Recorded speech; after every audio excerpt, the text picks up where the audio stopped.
হ্যাঁ বন্ধুরা, দেখো আজকে আমি কি বানাচ্ছি।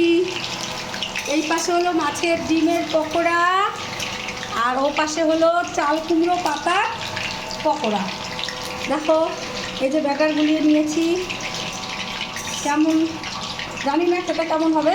শুটকি মাছ দিয়েও করবো দুটাই, সেটাও রেসিপি আমি দিচ্ছি।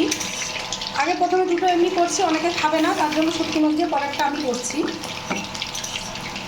আজকে এগুলো মেনু সানডে স্পেশাল আমাদের।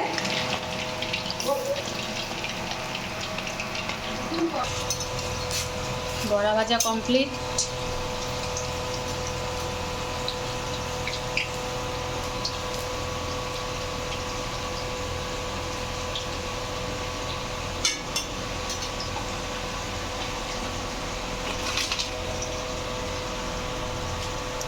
দেখতে দারুণ হয়েছে, কিন্তু জিভে জল চলে আসে।